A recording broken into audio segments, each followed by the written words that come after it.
United States amasung South Korea gi lan auraibada yamna yaningdaba phongdokkiba North Korea na mahausa hek tawbagumna lan gi jahaz amadagi cruise missile kaptuna changyeng toukhre madu lebak adugi dictator Kim Jong-un amasung machanupina bidyeng takhi North Korea gi official oiba Korean Central News Agency na thadorakpa photo mamang chahida launch tawkhiba Navy destroyer jahaz Joy Hayundagi cruise missile kapa do mapa machana conference room amada screen da yengki missile changyeng adu Navy gi mapangal uthoknaba amasung lanmi singna hena haisingba hengat hannabagi damaktani haiki Shia Muslim gi dharma gi leaders singna sasan tawba Iran na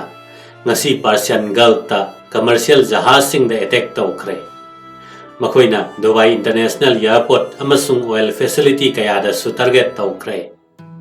Nakalamaronda United States amasung Israeli forces na su Iran gi site kayada yamna kanna airstrike tawkhre Dubai International Airport manakta Iranian drone ani pokhaiki attack aduda mi mari sokhi adubu flight operation di makha chathari haiki Middle East ta bank amasung financial institutions sing so target toba horagani haina Iran gi joint military commander na lauthokki makoi gi wafam asina United Arab Emirates ta maruina Dubai de yamna kudong thiningai ohelle CDSC International Financial Institution kaya gi mafam moiri Iran gi threat asida Saudi Arabia amasung Bahrain de so yamna kudong thiningai ohelle mamangda Strait of Hormuz ta Oman gi samudra mapanda Iranian force na Thailand gi cargo jahaz ama projectile ama kapsindona attack tawkhre tawdo kaduda crew member ahum thiba khangdre amasung kundi Omani Navy na kanba ngamki haina Thailand gi Marine Department na phongdokki Iran gi anauba supreme leader Ayatollah Muzdaba Khamenei asi handakki lan asi hek horakpada sokhre haina Israel na thajari Israel intelligence official amasung reservist amana wafam si phongdorakhibani Muzdaba Khamenei asi kayam thina sokhibano haibagi matangda makhoina akuppa marol amata haikide adum moina mahak asi mapa Ali Khamenei sibanumita sokhibani haina thajanari hojik Middle East ta oiriba charang naba situation amadi masina India da piraba impact ki maramda parliament ki house ani da khanasi haina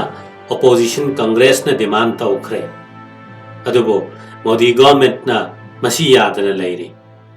congress ki MP Jairam Ramesh na hai Modi government na masi matang da house ta debate tongnaba si taseng na ki Lok Sabha ki opposition leader wariba Rahul Gandhi na makha takhi lebak sin bathungna LPG shortage leiriba sina parliament ta puthoktuna khanaba haibasi yamna tangai phade United Nations Security Council na Iran na Gulf countries sing amasung Jordan da attack tawriba du condemn tawkhre amasung asigumba thabak asi khudakta lepkadabani haikre Gulf Cooperation Council na sponsor tawkhiba aduga atopa UN gi member state chamaga kunthra mangana co-sponsor oikhiba resolution aduda UN Security Council gi member tara manga gi manungda tara humdoina resolution asigi favor the vote piki India gi oil tanker ani Puspak amasung Parimal asoyangam yaudana Iran gi Strait of Hormuz lanthoktuna India rom da lakhre Strait of Hormuz asi US Europe amasung Israel gi oinadi hojik phawba yamna kanna athingba thamliba mafamni United States of America gi California University amadi New York University gi dance department ki syllabus ta Manipur jagoi yahanduna Manipur culture u masak taklibi West Bengal dagi Dr. Sohini Reda lemjaningai oiraba Tagore National Fellowship ki mana khusin narakle cultural research ki lamda Ministry of Culture na piba khwaidagi wangba mana singi manungda ma oiriba Tagore National Fellowship asibo Manipuri arts ki lamda phangba ngamba si mahakna ahum subu oibaga loinana nupi laktagi ahanba amadi Manipuri jagoi sabi singi maraktagi ani subu oire NRC pangthoktriba phawba census pangthokpa yaroi haina khwairamban keithel da irang hokre tara mari sokle State asida ain kaina sangselakliba mitopsing asi NRC pangthoktuna khandoktreba phawba census pangthokpa yaroi haina ngasi khwairamban kaithelda Just and Fair Delimitation JFT gi thomi sing yauna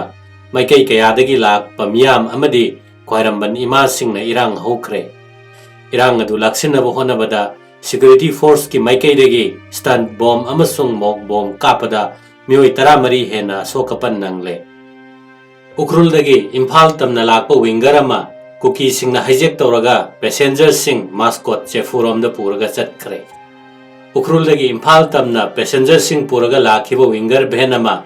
labi asigi mascot chefu village mayada kuki khulai paibani haina chingnaba singna khamlaba matung gari aduda tongakpa passenger sing pulap gun point ta puraga chatkre hairi Ukhrul dagi Imphal tamna chatkiba winger bhenadu aina yadaba mongda khulai paiba sing aduna hijack tawkhibani